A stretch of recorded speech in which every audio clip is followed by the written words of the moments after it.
Thank you for your service.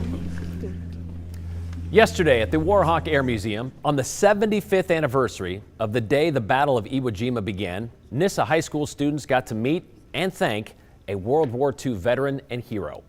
His name is Ernie Ferguson, and he so wanted to join the fight in World War II, he tried to sign up for the Marine Corps at the age of 16. Well, they made him wait, but only about a year and a half. Ernie waited a lot longer than that, more than 7 decades, to return to the place that he considered one of the bloodiest amphibious assaults in our military history. The Battle of Peleliu saw 40% of the Marines and soldiers either killed or injured. Ernie thought he'd seen enough of the place the month or so he spent there in 1944, but he was wrong.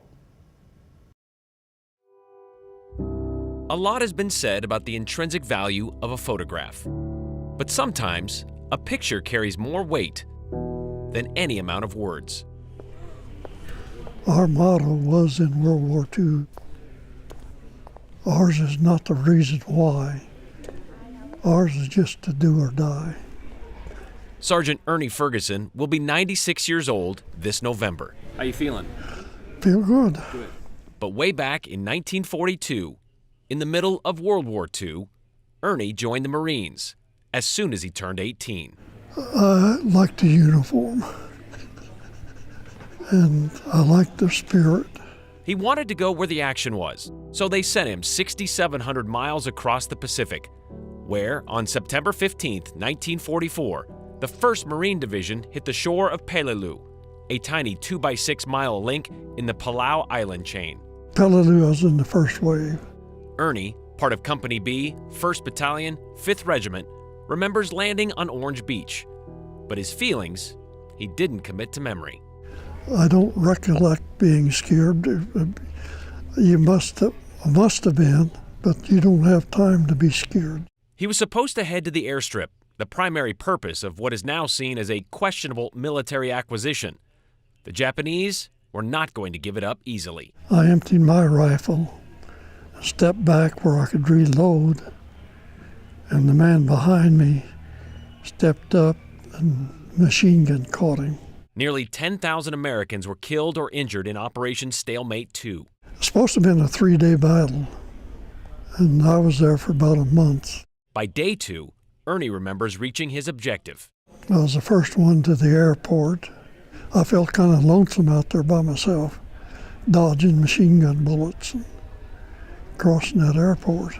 It was only after it was over that Ernie realized the cost of Peleliu, but it didn't diminish his determination to fight for his country.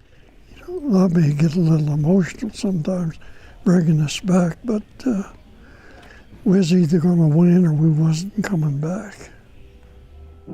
Which brings us back to this picture, taken last month in Peleliu. That's Ernie, back on Orange Beach, for the first time since the last time. I wanted to do it. It was a dream come true to be able to do that. Ernie says he wasn't exactly flooded with memories going back. For 75 years, I tried to forget. But those emotions that he neglected last time, this time, walking across that airstrip again, they weren't so easy to ignore. It was something else to realize that I moved awful slow this last time. First time I was there, I guarantee you I was moving a little faster. And this time, instead of his brothers in arms, he brought along his son, Dan. I'll never forget it. I got to go back, walk the same sand at Orange Beach that Dad made the assault on. I got to go back, walk that same airstrip that they assaulted. I got to do that with my 95-year-old dad, who gets to do that. Pictures can bring back a lot of memories, but sometimes actually going back can resurrect a lot more. To be able to pay my respects to those that didn't make it, that paid the extreme sacrifice, was a very humbling experience. I wouldn't take for that experience of going back the second time. I'd hate to have to live it again, but I wouldn't take for what they instilled in me. Once a Marine, always a Marine. 95 and still getting around pretty well. In fact, the hardest part of that trip for Ernie was the 24-hour flight to get there. And in spite of all his military experiences, Ernie said the toughest thing he's ever had to do was take his son to the bus station because Dan was going to be a helicopter pilot during Vietnam War.